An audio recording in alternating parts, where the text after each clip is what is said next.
तमाम राजनीतिक मेहमान हमारे साथ मौजूद है। तो सिद्धार्थ यादव, यहां पर कहानी चल क्या रही है? बात यहां पर आरोपी को सजा दिलाने की होनी चाहिए। बात जिस तरह से यहां पर विक्रम सिंह जी ने कहा कि नार्को टेस्ट उसकी मांग कीजिए, पॉलीग्राफी टेस्ट उसका हो, उससे पूछताछ हो, उसकी मांग कीजिए, या नाव हाथरस उन सबका याद दिलाकर सिर्फ विपक्ष को घेरना है, राज्य सरकार को घेरना है? देखिए पूजा जी, मैं मानता हूं कि जो बंगाल के अंदर हो रहा है उसकी जितनी निंदा की जाए वो कम है। और एक युवा होने के नाते और हम सब देश के नागरिक होने के नाते हम सब शर्मसार। पर मैं कुछ बातें आपको जरूर इसमें कहना चाहूंगा। बात सिर्फ ये नहीं है कि किसी ऐसे राक्षस ने एक हमारी देश की बच्ची के साथ ऐसी एक हरकत करी।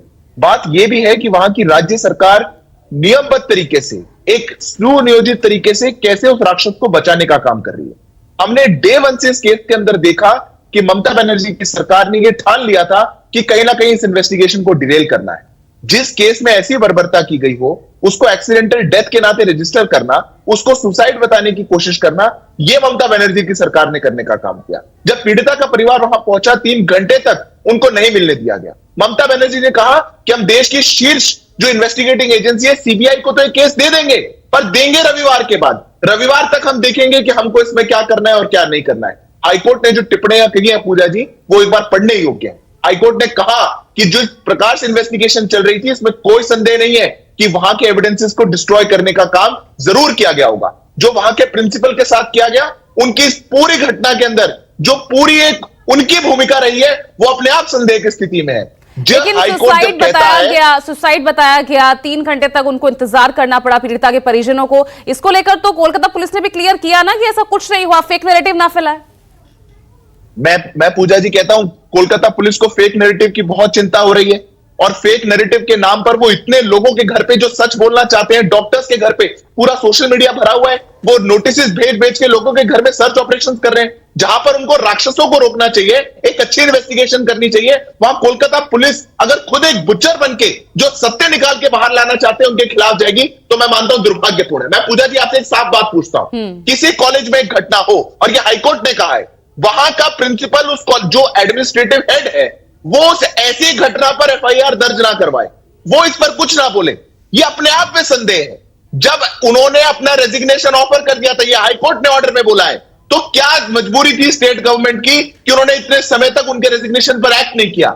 4 घंटे के अंदर उनको एक अच्छे दूसरे मेडिकल कॉलेज में प्रिंसिपल बना दिया गया। क्या मजबूरी थी? एक जगह पर ऐसा जघन्य अपराध हो जाए और आप उनको बचाने के लिए, उस प्रिंसिपल से उसको बचाने के लिए ऐसे प्रशासन काम करे। मैं मानता हूं ये समझने के परे है। पर बंगाल जिस राह पे चल रहा है, जो संदेश खाली में हुआ, जो ताजपुर में हुआ, जो अभी आरजेकर हॉस्पिटल में हुआ, और अभी कल रात को बुर्दवान में घटना हुई है, 22 साल की एक बच्ची का गला रेत कर हत्या कर दी गई, उसकी संदिग्ध हालत में लाश कल रात को मिली है।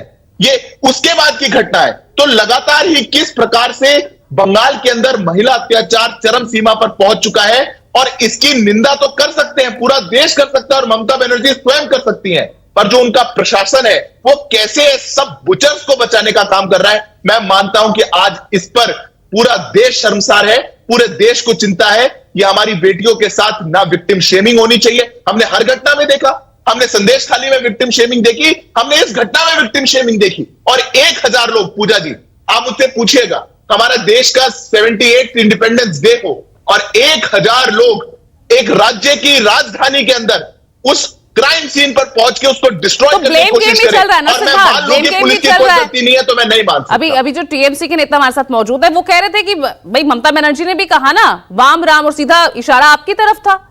लेफ्ट पर तो निशाना साध ही रही थी, आप पर भी निशाना साध रही है कि आपके भेजे हुए गुंडे थे। आप कह रहे टीएमसी के भेजे गुंडे थे, तो सियासत ही हो रही है ना। इसलिए मैंने ये सवाल पूछा कि सिर्फ सियासत हो रही है, विक्टिम को इंसाफ मिल रहा है या आगे क्या होगा वो नहीं पता। चक्का जाम आप करेंगे, सीएम आवास का घेराव करेंगे। पूजा जी मैंने एक बार भी नहीं कहा कि टीएमसी के भेजे हुए गुंडे थे, हो सकते हैं, आपने कहा, मैंने नहीं कहा। मैं तो दूसरी बात कहता हूं, जो ममता बनर्जी जिस स्तर पर जाकर के राजनीति कर रही है, मैं उनका जवाब तक नहीं देना चाहता। ऐसे जघन्य अपराध पर उनको वाम राम याद आ रहा है। आपने नहीं कहा, आपके नेताओं के तो बयान आ रहे हैं ना, तो ये मैं दूसरी बात चल रही है ना सिद्धार्थ। आप मुझे बोलने का तो अवसर दीजिए, बात भी नहीं आप 10 सेकंड रखने देंगे। मैं आपसे पूछता हूं कि कोलकाता में जो बंगाल की राजधानी है, 1000 लोग वहां पहुंचे कैसे? जो हॉस्पिटल का क्राइम सीन था पुलिस ने पहुंचने कैसे दिया? कोई इंटेलिजेंस नहीं है। सरकार की मंशा जवाब दीजिए। 1000 लोग डॉक्टर्स के साथ मारपीट कर देंगे। जवाब दीजिए। यहां विक्रम सिंह ने भी इसी तरफ संकेत किया कि डीरेल हुई इन्वेस्टिगेशन। ठीक है, सिद्धार्थ के लिए आप कह सकते हैं कि वो राजनीति कर रहे होंगे, लेकिन विक्रम सिंह जी भी कह रहे हैं कि डीरेल तो हुई थी। और अगर आप इस पे भी अपना पक्ष रखेंगे तो आगे प्रिंसिपल वाला मामला उठ जाता है, जो शुरुआत से ही जिन पर आरोप है कि इस मामले को भटकाने की तरफ वो करते रहे हैं, इस मामले को भटका ही रहे थे, उनका इस्तीफा तक स्वीकार नहीं किया जाता और फिर उन्हें दूसरे कॉलेज का वहां पर उन्हें जगह दे दी जाती है, वहां उनकी पोस्टिंग हो जाती है। पूजा जी, हमारे सिद्धार्थ भाई साहब जो जिस हिसाब से बोल रहे, खिसियानी बिल्ली खंबन हो चाहिए, इन्होंने बड़ी बड़ी उम्मीदें की थी 2021 में और बड़ी बड़ी उम्मीदें की थी 2024 में, लेकिन इनको जनता ने नकार दिया और हमारी पार्टी को इस हिसाब से बोल ली। अरे आप बोल रहे थे खामोश, मैं था कि नहीं? आप सुनिए, आप जब बोल रहे थे मैं खामोशी से सुन रहा था, आप मेरी जवाब दीजिए। और यहाँ का जो इन्होंने बात का संदेश खाली एक क्रिएट किया हुआ, इन्होंने एक इश्यू बनाया था 2024 में एक बड़ा मुद्दा बनने के लिए, लेकिन इन्होंने वहां कहीं न कहीं ये विफलता हुई। हम समझते हैं कि ये बंगाल की जनता बहुत शिक्षित है, यहाँ कभी भी इस तरह के मामलात में नहीं आते और हमारी नेत्री ममता बनर्जी ये मामला तो बहुत बड़ा हो गया है, चौतरफा घिर रही है आपकी सरकार। नहीं तो मैं इस पर, हमारी तो इन्वेस्टिगेशन चल रही है, हमारी प्रशासन, हमारी पार्टी के मुखिया आज समझ ली पैदल मार्च कर रही हैं इनके इसमें, ताकि विक्टिम को सजा मिले और उसको सजाए मौत हो। ये भी हमारी नीति की, हम लोग इसके पक्ष में नहीं है। आप बात कहीं ना कहीं ये जो है एक इसको इशू बनाया जा रहा है, मुद्दा बनाया जा रहा है, मुद्दा कृपया ना बनाए। तो ये मुद्दा नहीं है क्या? ये मुद्दा चर्चा का नहीं है? बिल्कुल चर्चा का है, बिल्कुल। देश भर में रेजिडेंट डॉक्टर्स आज हड़ताल पर चले गए हैं, उनकी सुरक्षा का क्या मुद्दा नहीं है? महिला सुरक्षा तो लगातार एक बड़ा मुद्दा बना हुआ है। बिल्कुल है, लेकिन इसको जिस हिसाब से समझ लिए कि बाम आराम जिस हिसाब से वो ये दे रहे हैं, हमें बहुत लगता है कि अफसोस की बात है। ये एक इन्वेस्टिगेशन इसके पास सीबीआई के पास जा चुका है, ये सीबीआई समझ लीजिए इन्वेस्टिगेशन हो रही है और इसका कड़ी से कड़ी सजा दी जाएगी। लेकिन इसको पॉलीग्राफी टेस्ट अभी तक किया गया, कुछ अभी तक किया तो नहीं गया ना? यही सवाल उठा रहे थे ना विक्रम सिंह जी भी।